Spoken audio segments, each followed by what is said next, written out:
안녕하십니까. 저는 이제 70 먹은 할머니입니다. 제 기구한 인생에 대해 넋두리를 하고 싶었는데 이렇게 사연을 올리는 채널이 있다니 참으로 좋네요. 며느리들이 열심히 보고 있길래 저도 부탁을 해서 사연을 올려봅니다. 저에게는 참으로 슬픈 사연이지만 앞으로는 행복만 가득할 예정이라 슬픈 이야기 툴툴 털어내려 써봅니다. 말주변 머리가 없어 며느리들이 글을 대신 써주느랴 고생이겠지만 나중에 맛있는 거 사주면 되겠죠? 저는 아주 평범하게 자랐습니다. 작게 인쇄소를 하시던 아버지 밑에서 잉크 냄새를 맡으면서 자랐습니다. 어머니께서는 손이 넉넉하신 분이셔서 늘 만든 음식들을 사람들에게 베풀며 살아오셨습니다. 엄청나게 부유했던 집은 아니지만 아버지의 일거리가 끊임이 없었기에 가난에 허덕이는 일 없이 잘 먹고 무럭무럭 자랐습니다. 아버지께서는 늘 저에게 좋은 사람 만나서 시집을 잘 가야 한다고 했었습니다. 그때만 해도 여자가 일을 하면 남자가 놀고 먹는 한량인가 하는 소리를 들었다고 했습니다. 자고로 굶겨 죽이지 않을 남자와 결혼해서 아들, 딸 많이 낳고 살아야 복이 있다는 소리를 듣는다고 했죠. 어머니께서도 아이를 많이 낳아 다복한 가정을 이루고 싶어 하셨었지만 저를 낳고 몸이 안 좋아지시는 바람에 아이를 더 갖지 못하게 되셨다고 했습니다. 하나뿐인 딸이기에 얼마나 애지중지 키웠겠습니까? 그런 저에게 소위 말하는 좋은 남자가 생겼고 양가의 축복 아래 결혼도 하게 되었습니다. 하지만 결혼하고 나서 점점 상황이 이상해졌습니다. 갑자기 시아버지께서 심장마비로 객사를 하셨고요. 시어머니께서는 시아버지를 잃은 슬픔에 시름시름 앓다가 돌아가셨습니다. 결혼하자마자 치룬 장례에 저는 정신이 없었습니다. 거기다가 두 분의 상을 치룬 지 얼마 안 되어 저희 아버지 인쇄소에 불이 나서 주변 건물들까지 손해를 끼치고 말았습니다. 한순간에 전 재산을 잃고 주변 상가에게도 피해를 변상해야 했습니다. 그래도 저는 두 분 건강에 이상이 없다는 것만으로도 감사했습니다. 하지만 빚더미에 앉게 되었습니다. 그때는 보험이랄 것도 제대로 없어서 피해 변상은 고스란히 아버지의 몫이었습니다. 저희 남편은 제 부모님의 몫의 빚까지 떠안아 주겠다고 했습니다. 저는 면목이 없었죠. 하지만 정말 좋은 남자였습니다. 저에게 아무런 걱정하지 말라고 우리 마누라 고생은 절대 안 시킨다면서 본인 일을 늘리더라고요. 남편은 건설 현장에서 타일을 붙이는 일을 하는 타일공이었습니다. 몸이 매우 힘들지만 일을 하는 만큼 돈을 벌 수 있는 직업이었습니다. 남편은 일을 늘려서 하루 종일 집에 붙어 있지 못했습니다. 그런 남편을 보면서 저희 친정 부모님은 참 마음 아파하셨습니다. 그러다가 어깨를 다친 남편이 잠시 일을 쉬게 되었어요. 목구멍에 풀칠이라도 해야 하는데 너무나도 걱정이 많았습니다. 제 걱정이 늘어나고 한숨이 늘어날 때마다 남편은 늘 미안해했습니다. 미안해 여보, 내가 다치지만 않았어도. 무슨 그런 서운한 소리를 해요. 당신이 이만큼만 다친 것도 너무 다행이에요. 저는 남편을 대신해서 일을 하기 위해 부업을 시작했습니다. 친정 부모님께서도 부업을 하는 저를 보고 같이 도와주시기 시작했어요. 그렇게 소일거리를 하며 한 푼 두 푼 모아 빚을 갚고 남편의 어깨도 회복되어 다시 일을 시작했습니다. 당시에 새로운 건축 양식이 유행하면서 화장실에만 붙이던 타일을 주방이나 거실에도 붙이기 시작했어요. 남편의 일거리는 늘었고 저희 가족은 다시 안정을 찾을 수 있었습니다. 저는 하던 부업을 놓치지 않고 열심히 가게의 보탬이 되기 위해 노력했습니다. 그러던 어느 날 친정 어머니께서 저에게 급히 전화를 하셔서는 혹시 임신했냐고 물어보시는 거예요. 저는 별다른 증상을 못 느끼고 있었는데 순간 생리가 늦어지고 있다는 것을 알았습니다. 그래서 왜 그러느냐 여쭈어 봤더니 글쎄 친정어머니 꿈에 황금거위가 날아와서 황금알 하나를 품에 쏙 안기고 사라졌다는 거예요. 내가 태몽을 꾼 게 확실하지? 아직 몰라요. 생리가 좀 늦어지긴 하는데. 어머 얘, 그럼 임신이 맞나 보다. 근데 내가 이게 태몽인지 아닌지 조금 헷갈렸던 부분이 있는데. 꿈 끝이 별로 안 좋았어요? 아니 글쎄 내가 알을 잘 품고 가다가 돌부리에 넘어져서 알을 깨트렸지 뭐야. 근데 노른자가 2개나 있더라고. 터지긴 했지만 그래도 괜찮겠지? 저는 어차피 꿈이고 아직 임신한 것도 아닌데 너무 걱정하지 마시라고 전했습니다. 그날 저녁 약국에서 임신 테스트기를 사왔어요. 약사님께서 아침 첫 소변으로 하는 게 가장 정확하다고 하셔서 다음날 아침까지 기다렸습니다. 임신 테스트기에는 양성 반응이 떴어요. 제가 정말로 임신을 하고 만 것이었죠. 아이를 벌써 가지려는 계획은 없었지만 그 당시에 계획이라는 게 뭐가 있나요? 생기면 생기는 대로 낳는 것이 당시의 규칙이었죠. 그런데 이상하게도 먹는 거 없이 살이 많이 찌기 시작했어요. 입덧이 꽤 심한 편이었음에도 불구하고 다른 임산부들보다 배가 훨씬 불러왔습니다. 그 당시에는 조산원이라는 곳에서 애를 낳는 것이 대부분이었습니다. 돈이나 좀 있거나 아니면 고위험군 산모일 경우에나 병원에서 애를 낳았죠. 산파가 아이를 받는 전문 조사원에 다니고 있었으니 요즘 말하는 초음파니 뭐니 그런 검사는 없었습니다.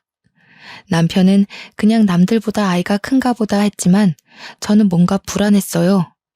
고작 임신 4개월일 뿐인데 다른 임산부들 7개월쯤 되는 배를 가지고 있었거든요. 저는 남편이 일이 바빠 혼자 병원으로 향하고 있었습니다.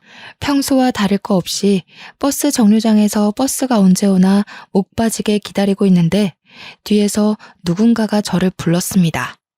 뒤를 돌아봤는데 아무도 없었어요. 영 꺼림칙해서 앞을 보려는데 다시금 소리가 들려왔습니다.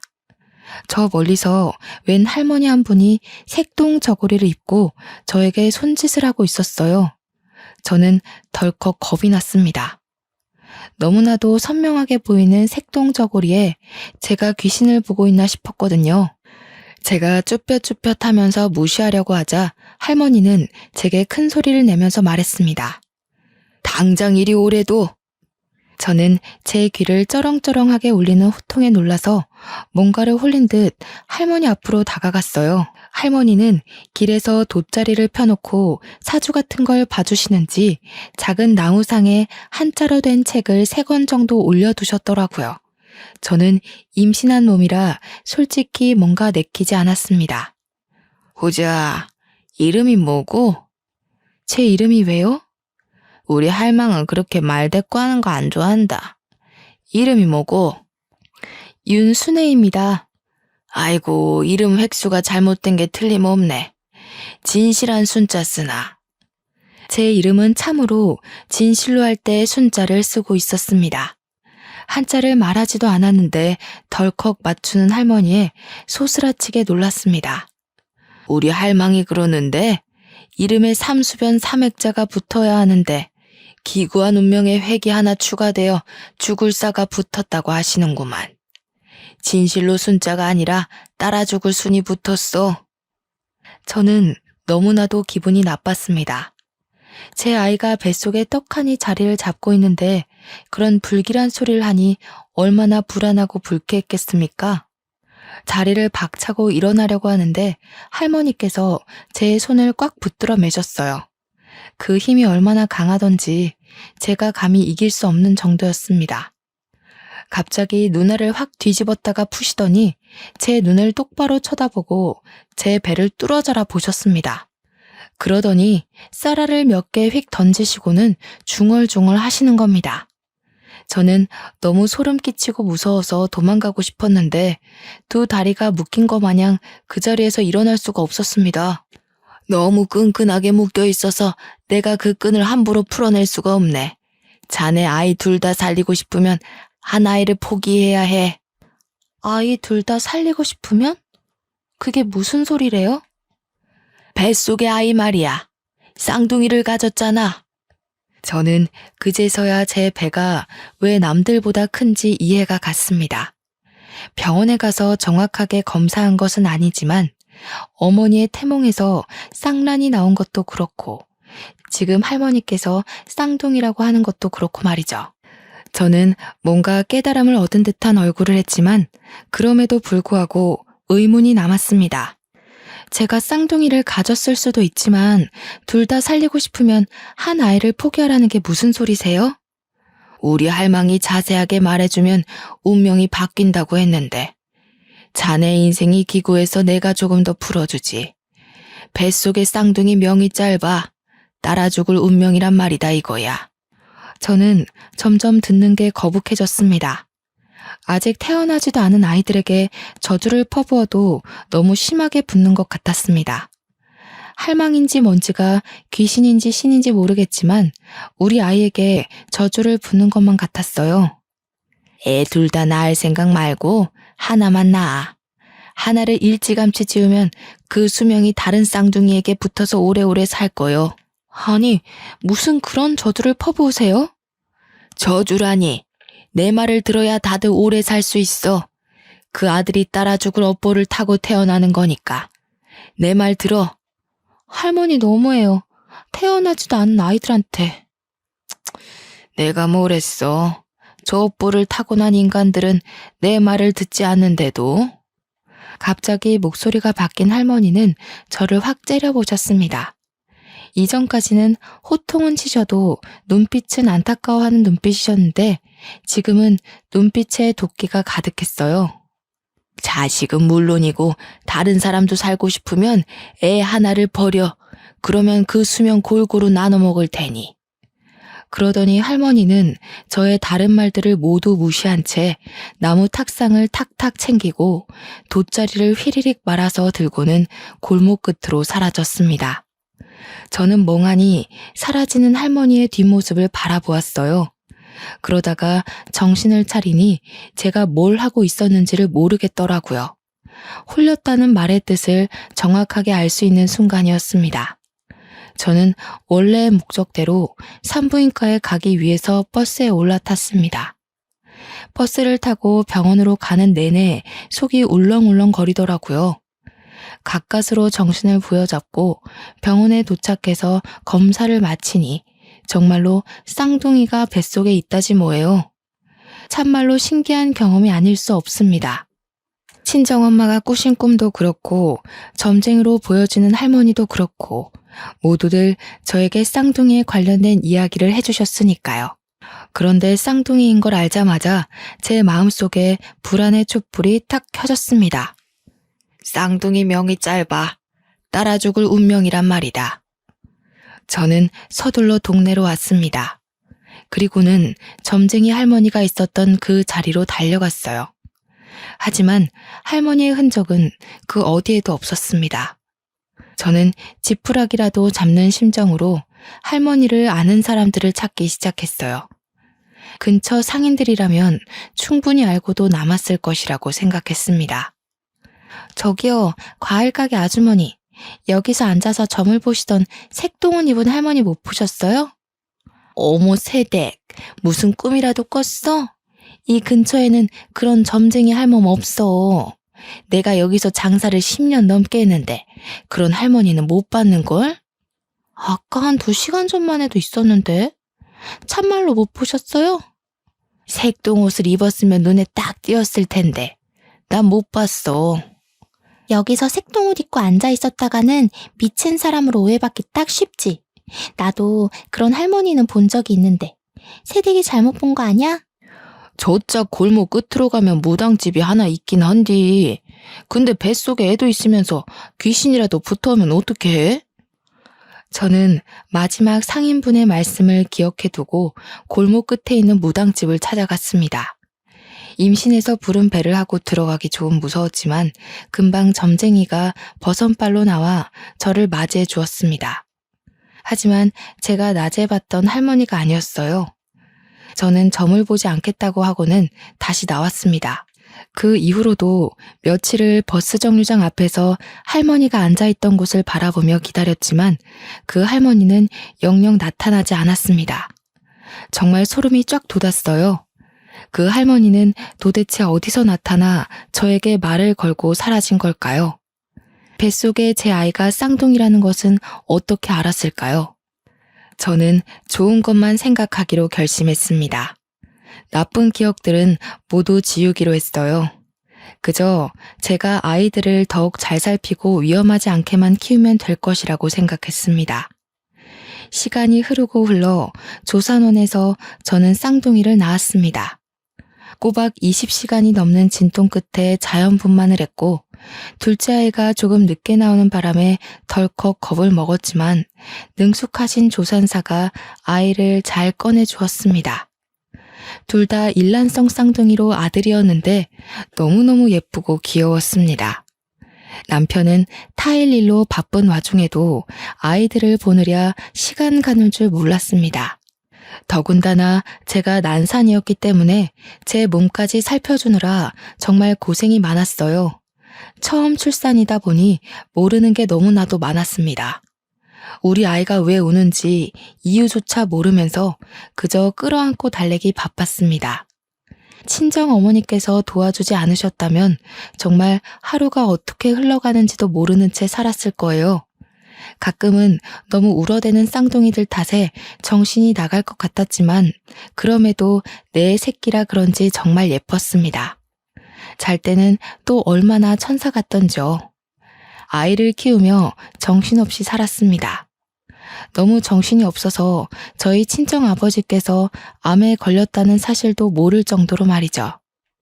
저희 쌍둥이가 돌이 채 되기도 전에 친정아버지는 암이 급격하게 번져서 돌아가시고 말았습니다.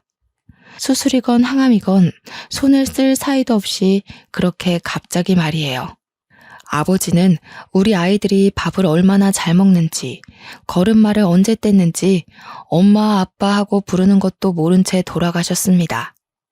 저희 친정 어머니께서는 결국 외로움을 견디지 못하시고 저희와 합가를 하게 되었습니다. 합가를 하는 동안 아이들을 얼마나 극진히 보살펴 주셨는지 몰라요.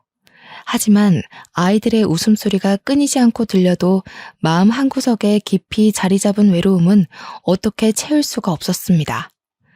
아이들이 커가는 속도가 참 빠르잖아요. 저희 어머니의 늙는 속도도 참 빨랐습니다. 어느 날부턴가 멍하니 창밖을 보면서 제게 말씀하셨어요.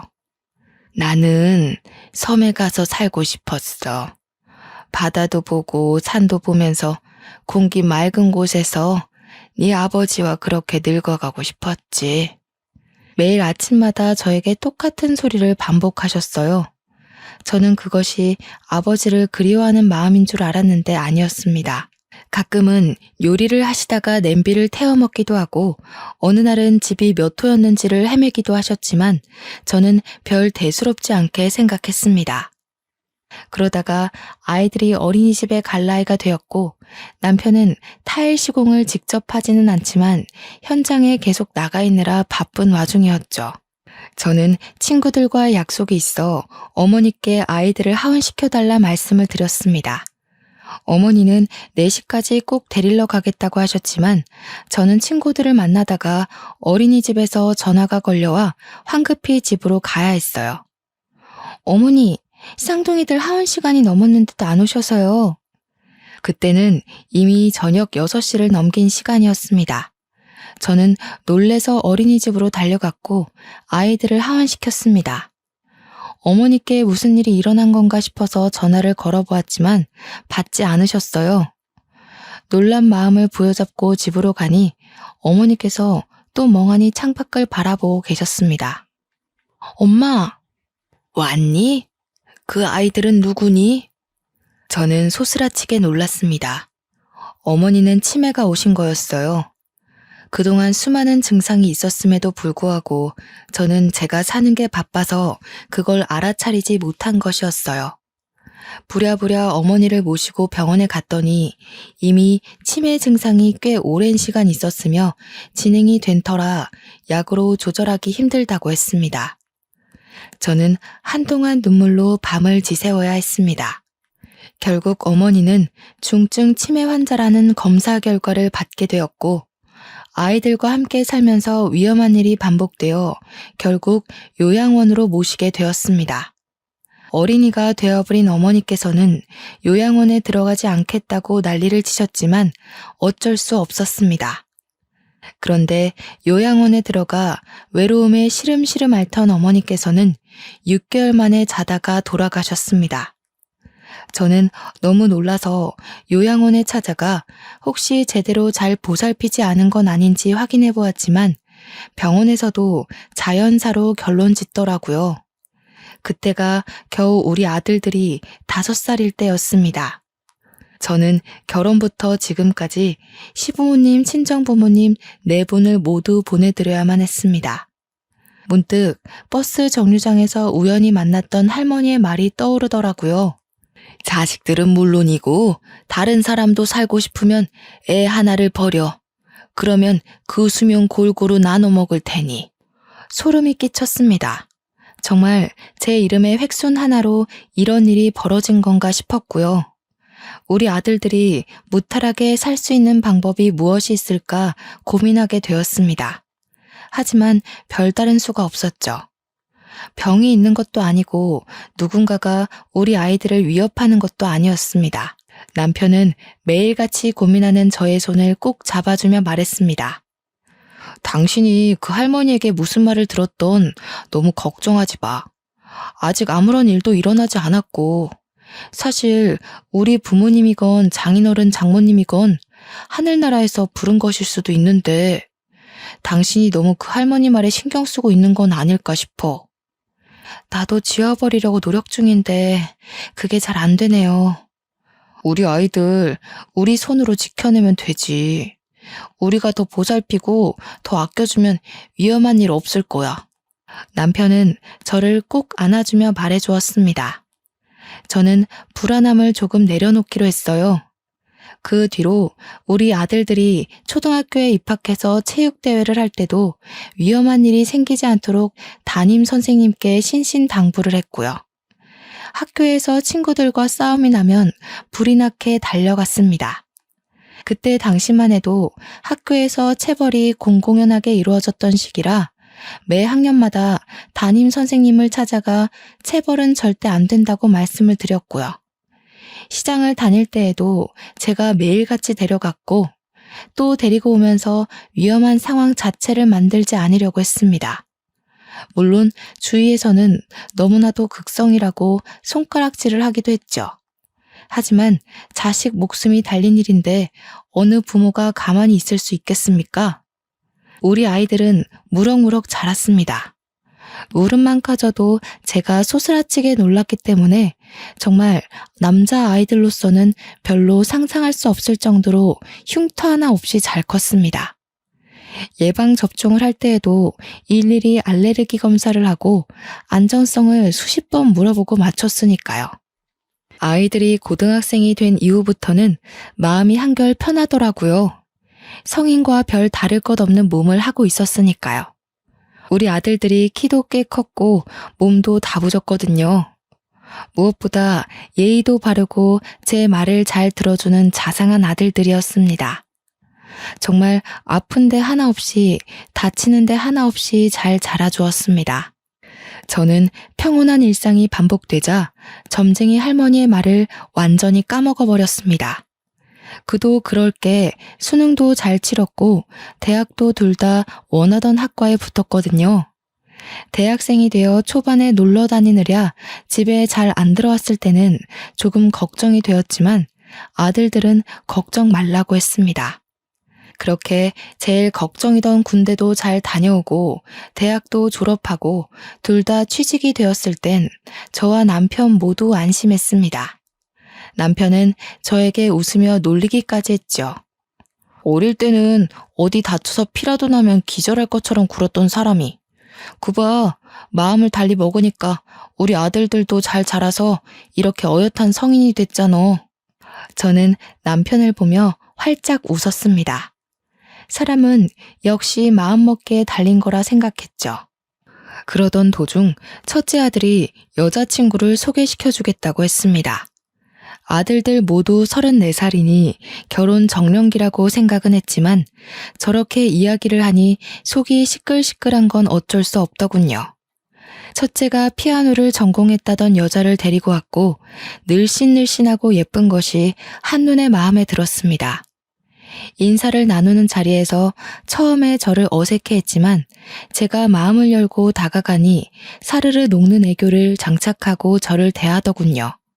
이래서 우리 아들이 푹 빠진 건가 보다 싶었습니다. 양가가 인사를 드릴 때도 참 화기애애했습니다. 결혼식 분위기도 참 좋았고 결혼하고 나서는 더욱 좋았습니다. 우리 아들이 살가운 성격은 아니었는데 며느리가 오고 나서부터 참 저를 이모저모 많이 챙기더군요. 며느리가 시켜서 하는 일이라도 참 고마웠습니다. 첫째 며느리가 결혼 4개월 만에 임신했다고 했을 때 저와 남편은 초음파 사진을 들고 눈물을 흘리기도 했으니까요. 첫째 며느리의 임신 경사와 더불어 둘째 아들도 결혼하겠다고 했습니다. 미술 선생님으로 재직 중인 여자라고 했습니다. 둘째 며느리는 참 조용조용하면서도 진득하니부터 일을 할 줄 아는 아이였습니다. 큰 며느리처럼 살갑게 붙어서 이런저런 이야기를 나누거나 하진 않았지만 늘 제 옆에서 조용히 제가 하는 일을 거들었죠. 그 야무진 손이 얼마나 예뻐 보였는지 모릅니다. 첫째 며느리는 출산 후에도 피아노를 계속했고 연주회에 우리 가족 모두를 초대하기도 했습니다. 강렬한 드레스를 입고 피아노를 연주하는 큰 며느리는 참 다른 사람 같아 보였습니다. 정말 멋있고 대단하더라고요. 그 이후에도 제가 연주회 가는 것을 좋아하니 무슨 일이 있으면 연주회 티켓을 주었습니다. 며느리 친구들의 공연을 같이 보러 가기도 했고요. 둘째 며느리는 학교에서 미술 선생님으로 일을 하면서도 자기 전시회라는 것을 열더라고요. 미술이라는 걸 하나도 모르는 제가 봐도 그림이 너무 아름다웠습니다. 제가 멍하니 둘째 며느리의 작품을 보고 있자 며느리가 저를 위해 그림을 그려주기도 했네요. 그걸 보고 첫째 며느리도 둘째 며느리에게 작품을 사기도 했고요. 둘째 며느리는 돈 받고 팔 수 없다고 그냥 드리겠다고 둘이 티격태격하다가 정말 싸움이 나기도 했네요. 가운데서 중재하느라 제가 얼마나 진땀을 뺐는지 모릅니다. 첫째 며느리가 출산하고 얼마 지나지 않아 둘째 며느리도 임신을 했고 첫째 며느리가 둘째도 가졌다는 소식을 전해왔습니다.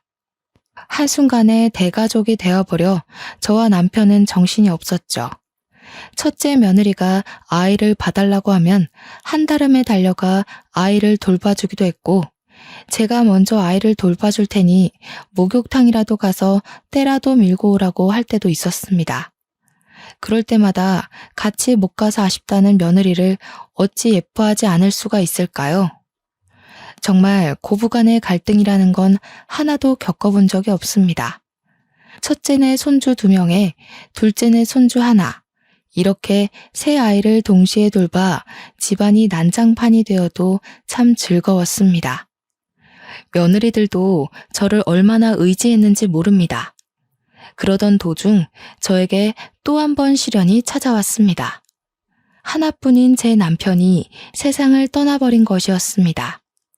사고였지만 제 마음은 받아들이기가 힘들더라고요. 아들과 며느리들 손주들까지 할 거 없이 장례식장을 지키고 사돈 댁들도 전부 와서 저를 위로해 주었습니다. 첫째 며느리와 둘째 며느리 모두 남편의 몫까지 저를 챙기겠다고 진심의 눈물을 흘리며 약속했죠.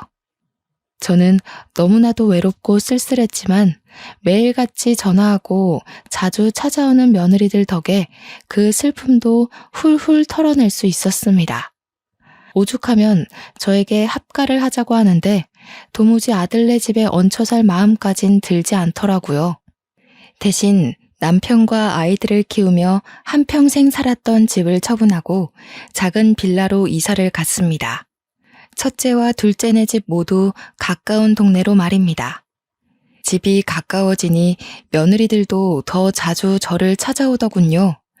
저는 정말 시간 가는 줄 모르고 며느리들과 신나게 놀러 다녔습니다.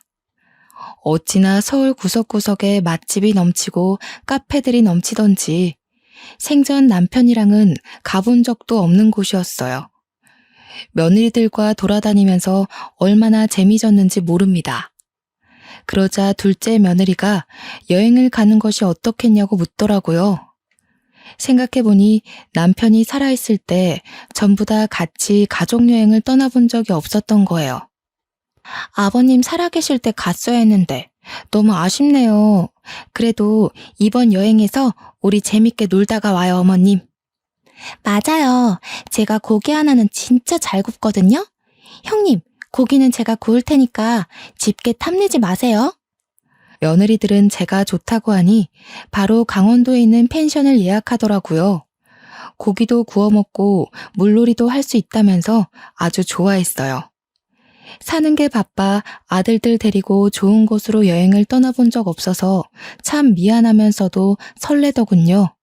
첫째 아들의 둘째 손주와 둘째 아들네 첫째 손주는 너무나도 아기라서 사돈 댁들이 맡아주시겠다고 즐거운 여행 다녀오라 하시더라고요. 저는 감사 인사를 전화로 전달하고는 첫째 아들네 차에 올라타려 했는데 갑자기 첫째 손주가 떼를 쓰기 시작했습니다. 할머니랑 엄마랑 작은 엄마랑 이렇게 탈래요. 응? 아빠가 운전하는 차에 타지 않고? 여자는 여자끼리, 남자는 남자끼리. 요즘 유치원에서 여자 남자 편갈라서 논다고 하더니 집에서도 이러네요. 형수님, 조카가 원하는데 뭐 어때요? 저랑 형이랑 운전해서 갈 테니 형 차를 형수님이 운전해서 오시면 되겠네요. 좋아. 손주의 바람대로 여자차, 남자차 나눠서 타기로 했습니다. 첫째 며느리가 운전하는 차에 저와 손주 둘째 며느리가 타고 둘째 아들이 운전하는 차에 첫째 아들이 앉았습니다. 그렇게 강원도 횡성에 있는 펜션에 가기로 하고는 차를 출발해서 한창 고속도로를 타고 있었습니다. 두 번째 휴게소에서 만나자 약속을 했다고 했는데 아무리 기다려도 아들네 차가 도착하지 않았습니다. 불안한 마음에 며느리들이 전화를 해봤지만 둘 다 전화도 받지 않았고요. 모르는 번호로 전화가 걸려오고 나서야 저는 점쟁이의 말이 떠올랐습니다. 온몸에 소름이 돋으면서 다리에 힘이 풀렸고 전화를 받은 첫째 며느리의 표정이 일그러지는 것을 보면서 확신을 했습니다. 둘째 며느리는 영문도 모른 채 주저앉은 저를 부축했고요. 첫째 며느리는 갑자기 온몸을 떨면서 눈물을 흘리기 시작했어요. 저는 그 모습을 보면서 같이 눈물을 흘렸습니다. 남편들 차가 사고가 나서.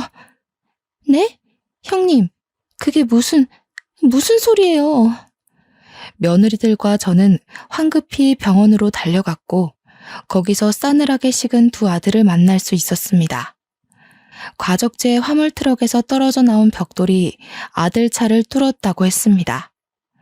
벽돌을 맞은 둘째 아들은 즉사, 피하려고 차를 틀다가 가드레일을 받은 첫째 아들은 병원으로 이송 도중 사망했다고 하더군요. 그게 우리 아들들 나이가 고작 40살일 때였습니다. 아들들의 장례를 어떻게 치렀는지 기억도 나지 않습니다. 너무나도 정신이 없었고 온통 곡소리뿐이었습니다.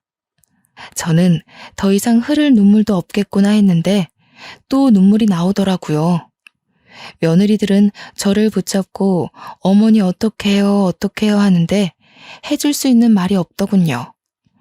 발인을 끝내고 장지에 두 아들을 묻고 집으로 돌아와 아무도 없는 텅 빈 집에서 홀로 잠이 들었는데 꿈속에 그 색동옷 입은 할머니가 나타나더군요.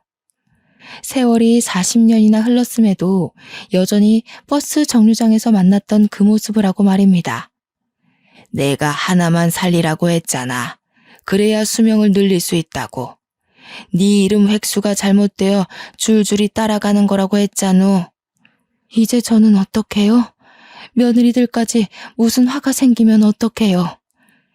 네 핏줄의 인연이 모두 끝이 났으니 더 이상 따라가는 사람이 없을 게야. 그 말을 뒤로 한 채 할머니는 사라졌고 저는 꿈에서 깼습니다. 제게 나타나서 더 이상 따라가는 사람이 없을 거라 했지만 저는 불안했어요. 저는 빌라를 매매로 내놓았습니다. 자리가 좋고 신축이라 그런지 금방 좋은 값을 받고 팔 수 있었습니다. 남편과 살았던 집을 팔고 남았던 돈과 빌라 매매값을 합치니 수중에 4억 정도 생기더라고요. 저는 며느리들을 불렀습니다. 그리고 각각 2억씩 나눠주었죠. 며느리들은 절대 받지 못한다며 한사코 거절했지만 제가 큰 소리를 내니 마지못해 받았습니다.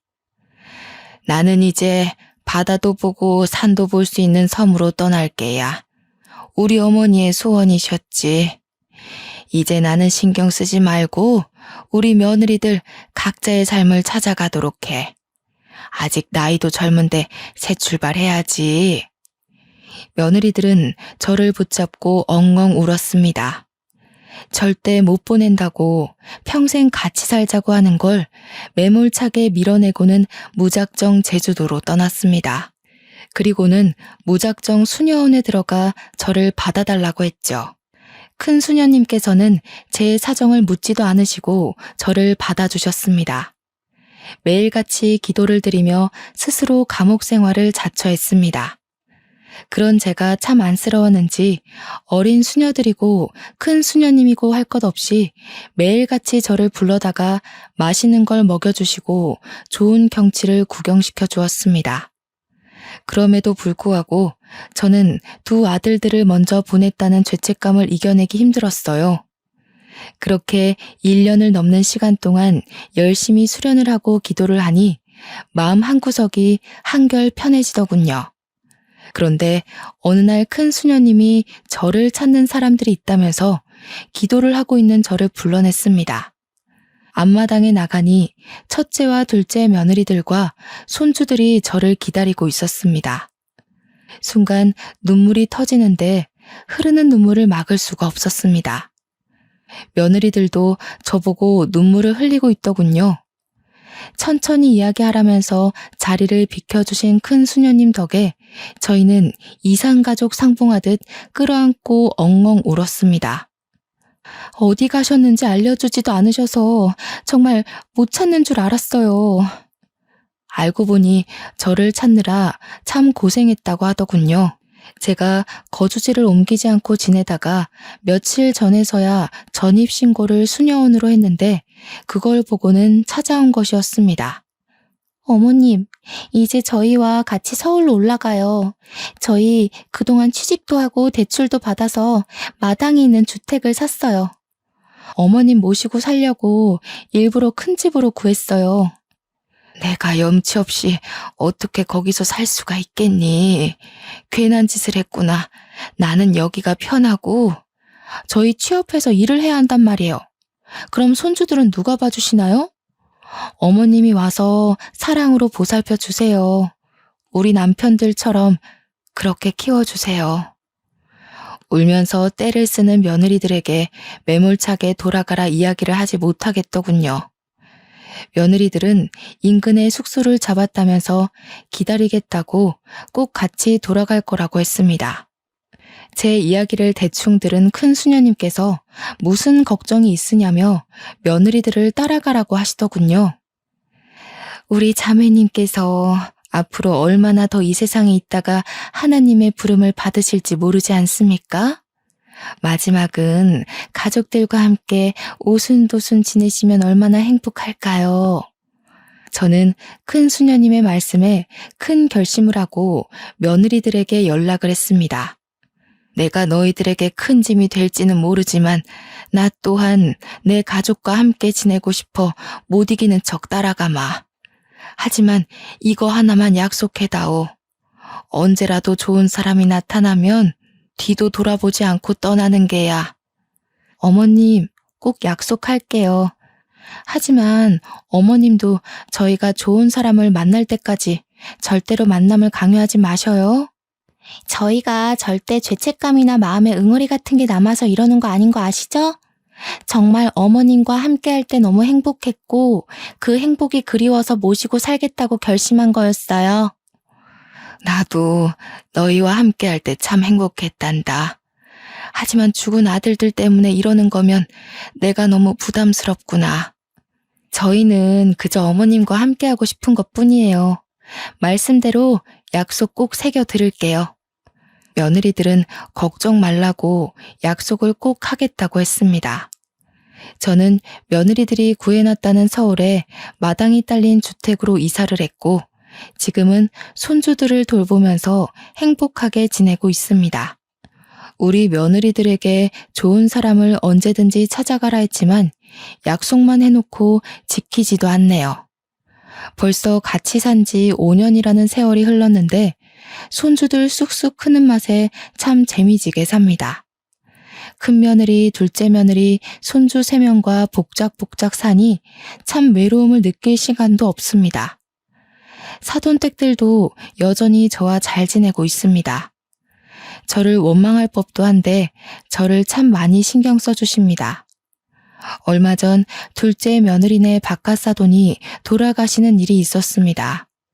온 가족이 똘똘 뭉쳐 힘겹게 이겨내기로 약속했죠. 둘째 며느리네 안사돈도 우리들의 집으로 모시고 오기로 약속했습니다. 이렇게 온 가족이 하나 되어 살 수 있다니 얼마나 기쁜 일입니까? 앞으로도 영원히 우리 가족은 하나 되어 행복하게 살 겁니다. 나쁜 일은 다 잊어버리고 더 이상 보이지 않는 무언가에 휘둘리지 않으면서 말이죠. 저희 가족의 화창한 봄날을 모두 응원해 주세요. 감사합니다.